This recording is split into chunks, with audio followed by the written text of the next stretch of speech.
October 28th. We land in Beirut, Lebanon.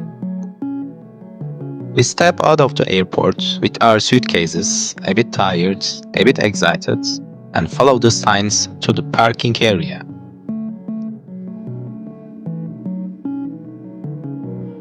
A driver I booked on Booking is already waiting for us. He smiles, helps us with the luggage, and we walk together toward the car.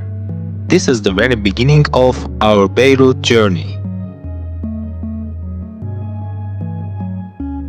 As we leave the airport parking lot, the city slowly starts to reveal itself. It's late October, but the weather is perfect. Warm, soft, and calm. Not too hot, not too cold. The kind of weather that immediately makes you feel welcome.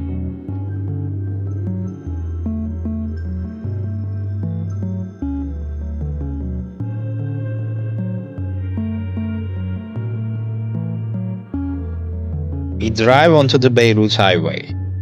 Signs in Arabic and French. In the car, I start asking the driver some questions. The first thing I want to know is about safety. He tells me that Beirut is safe, that there is no problem in the city, and that we can feel comfortable walking around. His answer relaxes us. It's always a bit stressful arriving in a new country, but hearing this from a local makes a big difference. And he explains something that really surprises me. In many parts of Beirut, electricity is only available for a few hours a day. Different neighborhoods get power at different times. It's a normal part of daily life here. For our trip, I had already asked our hotel about this. They told me they have their own generator and they provide electricity 24 hours a day. So even though the city has power cuts, we know that at least our hotel will always have lights, Wi-Fi, and air conditioning. Our hotel is in the Hamra district.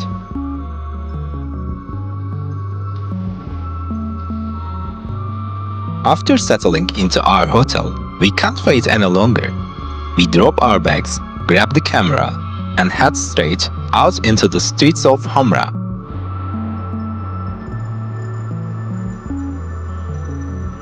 These are our very first moments in the neighborhood. We walk slowly, just looking around, trying to absorb everything. The noise of the traffic, the signs in Arabic, the smell of food coming from small restaurants.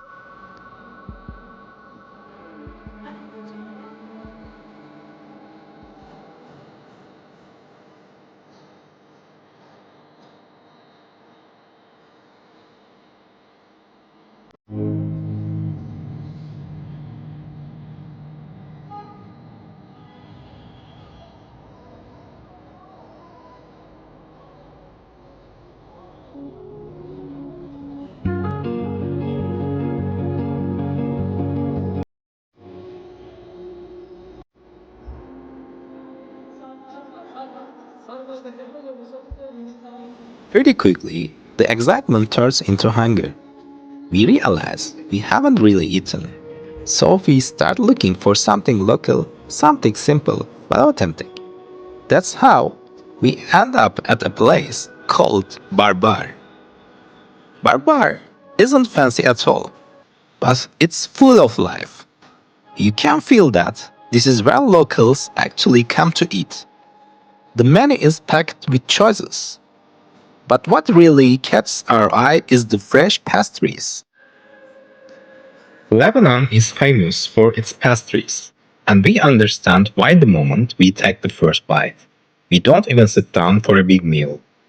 Instead, we order a few things just to test, just to get a sense of the flavors here. First, we try something that looks a bit like a fried dough pastry, filled with a mix of fresh herbs and greens. The outside is crispy, the inside is soft, and the taste is powerful but simple, salty, herby, and incredibly satisfying.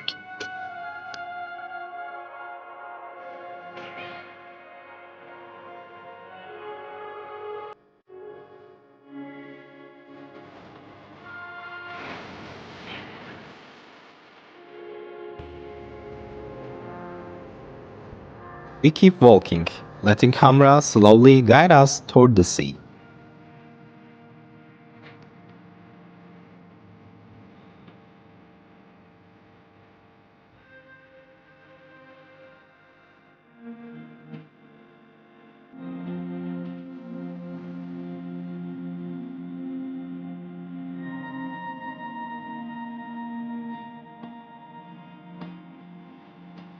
On the walls around us, we start to notice the details.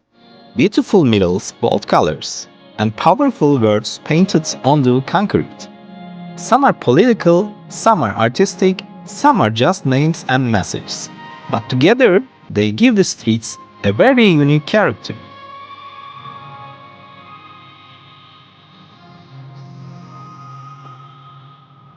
Step by step, the buildings begin to open up and the air changes. We are heading downhill, and we know we are getting closer to the coast.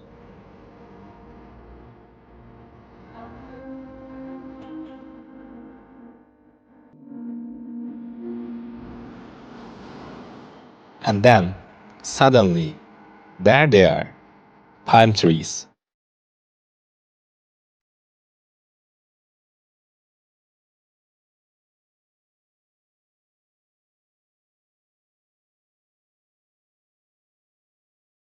As we reach the waterfront, the atmosphere completely shifts. The noise of the traffic fades into background, replaced by the sound of waves and people enjoying the day. Along the promenade, we see people walking, jogging, stretching, and working out on simple exercise equipment.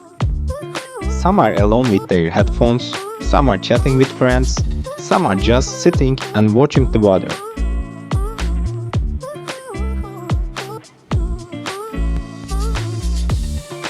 A bit further down, we notice something interesting along the path. Colorful benches and small installations that look like they were designed for art events and performances. They add a creative touch to the promenade, like an outdoor gallery mixed with everyday life.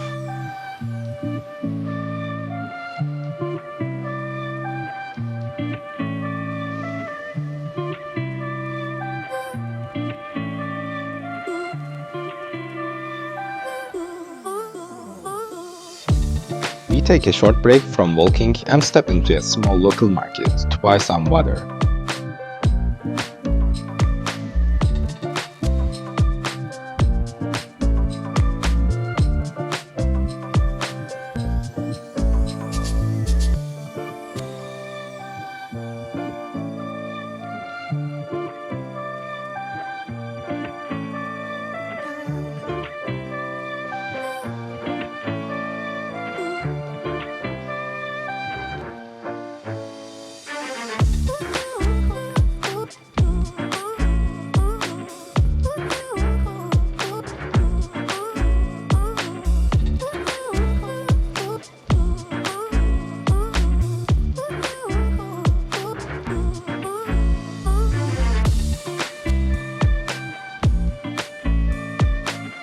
We are just standing there, looking around, pointing at the strange and beautiful fruit, when suddenly, the lights go out.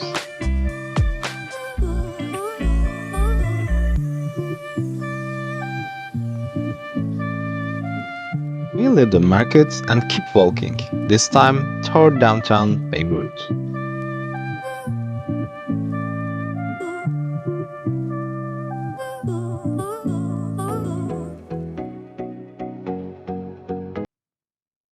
The atmosphere changes again.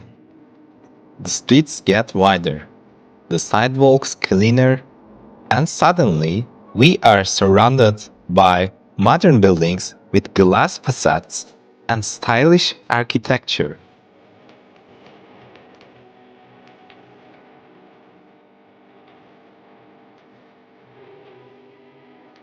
Luxury apartments rise above us with balconies overlooking the city.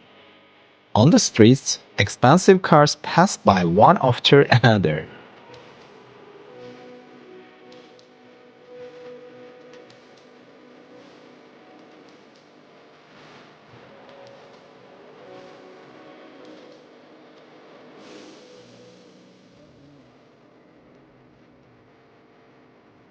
We walk slowly, just observing this contrast, the same city, but a totally different face.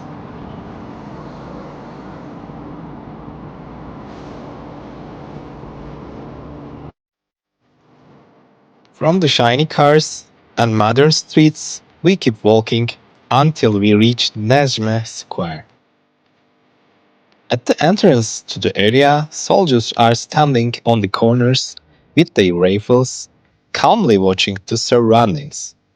It's a strange mix of feelings. On one hand, the security is very visible. On the other hand, we are allowed to walk in freely, to film, take photos. Once we step inside, the tension disappears little. The buildings around the square are beautiful, elegant facades, clean stone, and the famous clock tower in the center.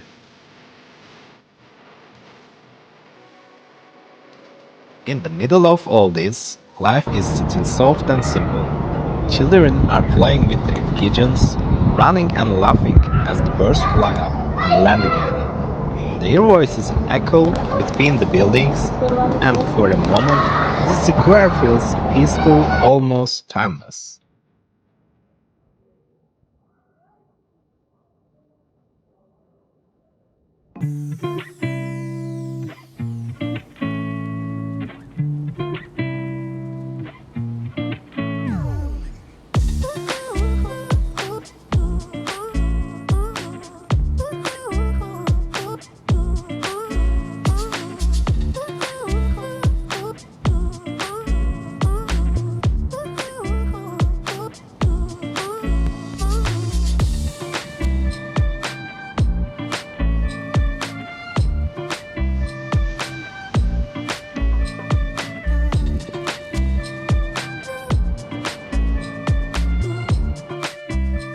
We find a nice spot, sit down, and order two big, juicy burgers. To go with it, we try a couple of cocktails.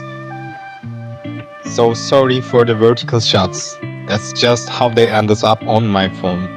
For the record, I even kept the receipt and show it here in the video, just so you can see exactly where we ate and what we ordered.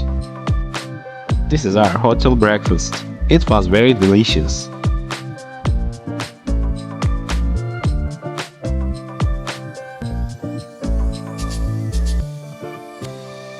We start the second day of our Beirut trip at the National Museum. This is one of the most important museums in Lebanon, home to countless artifacts that tell the story of this land, from ancient civilizations to modern times. Unfortunately, we can't go inside today.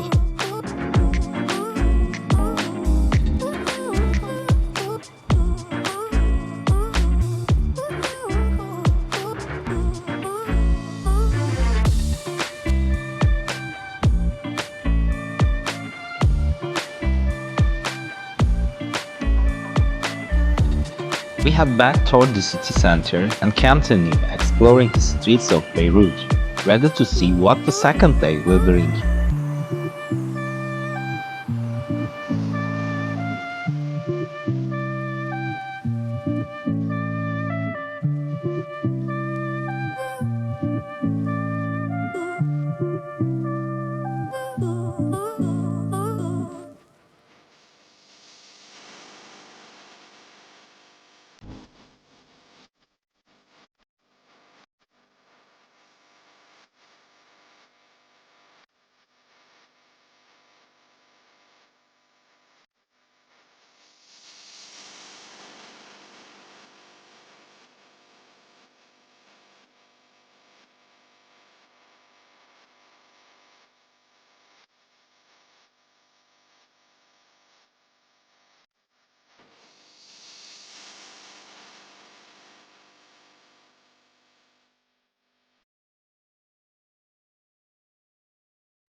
In this part of the city center, the vibe changed completely.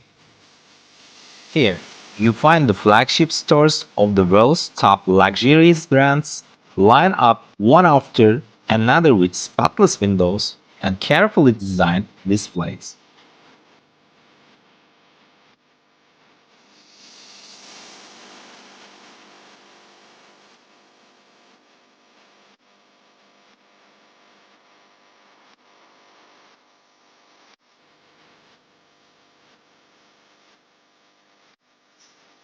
Between them, there are stylish cafes and elegant restaurants, each one looking like it was made for a magazine cover. Outdoor seating, perfectly arranged tables, well dressed people sipping coffee or wine. It's a very polished, high end side of Beirut, the kind of place where you come to shop, to be seen, or just to sit and people watch for a while.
We end our second day in Beirut with something special.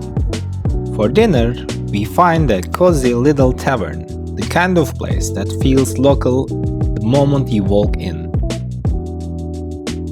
We order a selection of local appetizer. To go with it, we try arag, Lebanon's traditional anise-flavored spirit. It's usually mixed with water, turning milky white, and it pairs perfectly with this style of food. Strong, aromatic, and definitely not something you drink too fast. Cheers, my friends! And finally, here is the bill.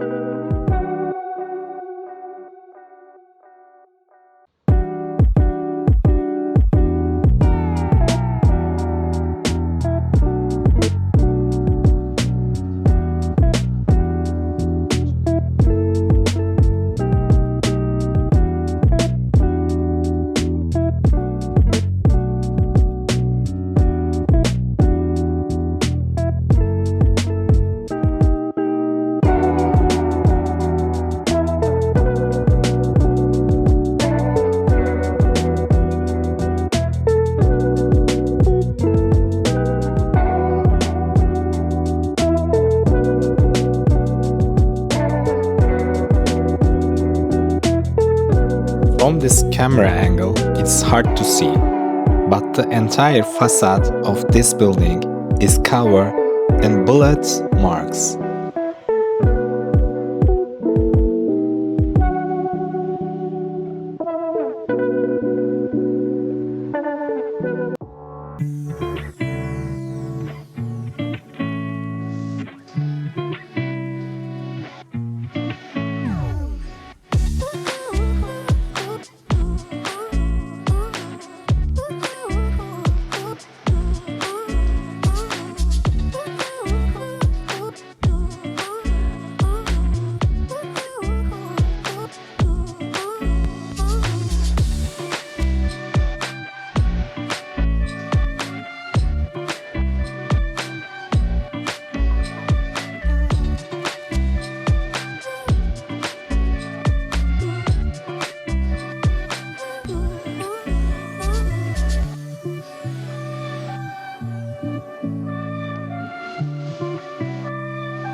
bit further along from the marina, we find this fun spot where you can rent all kinds of different bikes.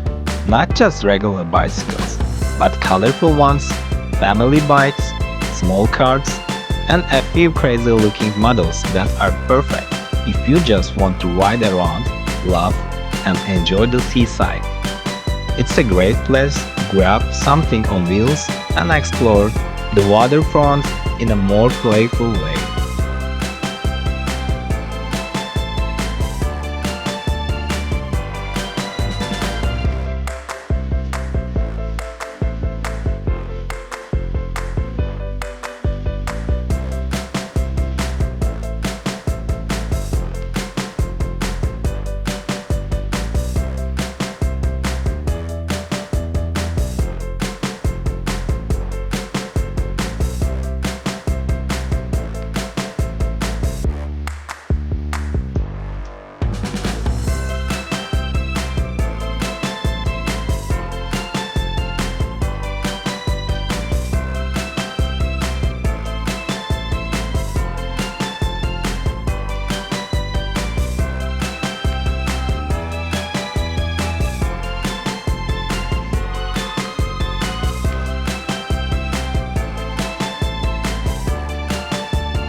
Because we are here in autumn, these big buildings are closed and quiet now.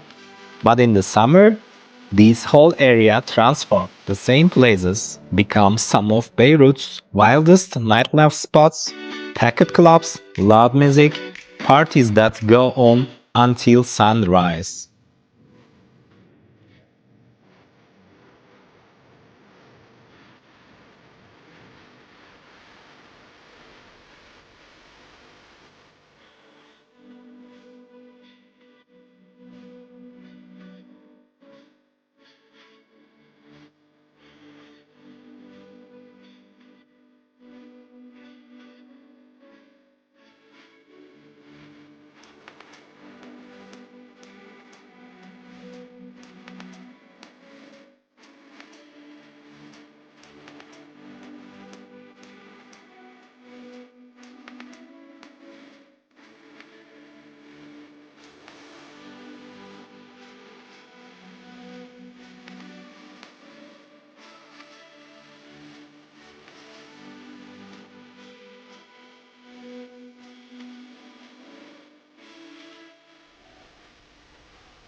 subscribe, like, and turn on notifications.